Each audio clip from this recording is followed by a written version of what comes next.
नमस्कार the Bhosale family night या चॅनलमध्ये तुम्हा सर्वांचं स्वागत आहे.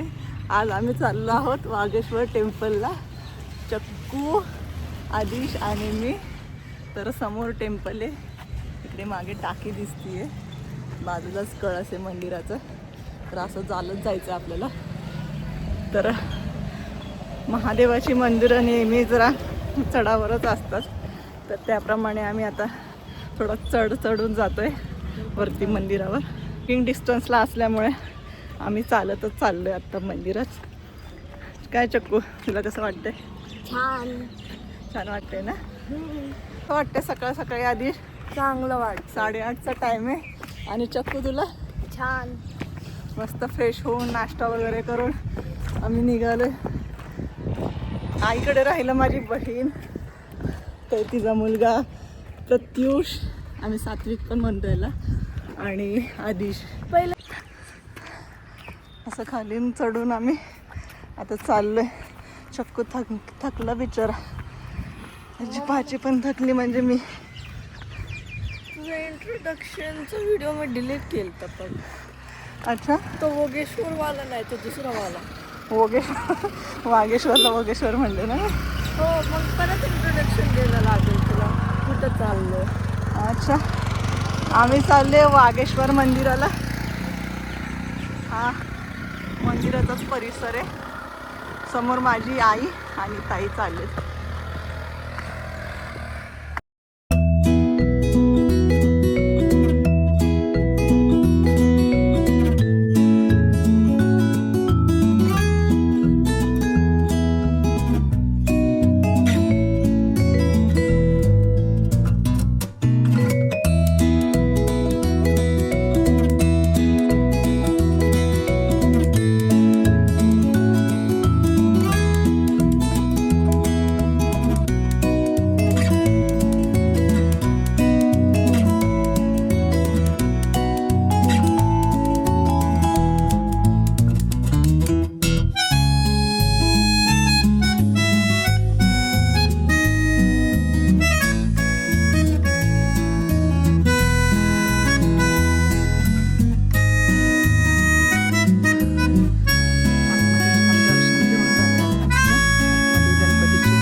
एकदम किल्ल्यासारखं बांधलंय देऊळ.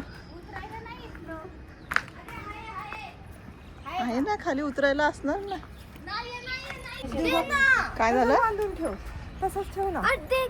मंदिरात सापडले 11 रुपये. आता इथं सापडले, मगाशी तिथं सापडले 10 रुपये. अच्छा, खाली अरे सांगा नव्हती. बरोबर 10 आणि 1 रुपया ना. तो म्हणलं मी खातो, मी फक्त खाऊ नको, तसेच ठेव. आणि इकडं दरवर्षी असतं ना आई? आळंदीला आपण चाललोय ना देवाला आई शिवरात्रीला. बैलगाडा ते हे शिवरात्रीला रेस असते इथं बघा. तिथून धावतात असे येतात हो इकडनं खालपासून त्या कमानीपासून वरती असं हा. इकडनं मागं बैलगाडी जातात. अच्छा किती किलोमीटर असेल पूर्ण ते? 2 ते 3 असेल ना.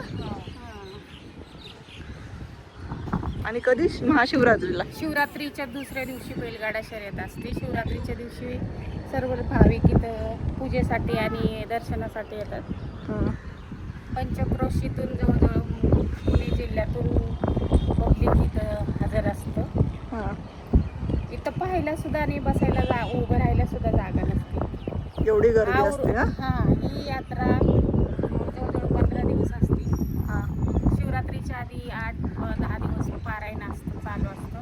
त्यामध्ये शिवकथा सांगितली जाते आणि नंतर शिवरात्रीच्या दिवशी उपवास आणि गर्दी असतेच. तिसऱ्या दिवशी बैलगाडा शर्यत असते. चौथ्या दिवशी राहिलेले बैलगाडे असतात अजून जवळजवळ आणि 5व्या दिवशी आखाडा कार्यक्रम असतो. अच्छा. त्यामध्ये सांस्कृतिक कार्यक्रम पण होतात. हा हा. इथं स्त्रिया सर्वजण पारायणासाठी उपस्थित असतात.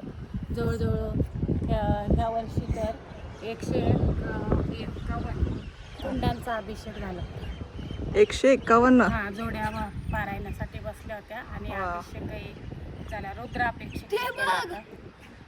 मोठा अभिषेक असतो रुद्राभिषेक. छान आहे यार.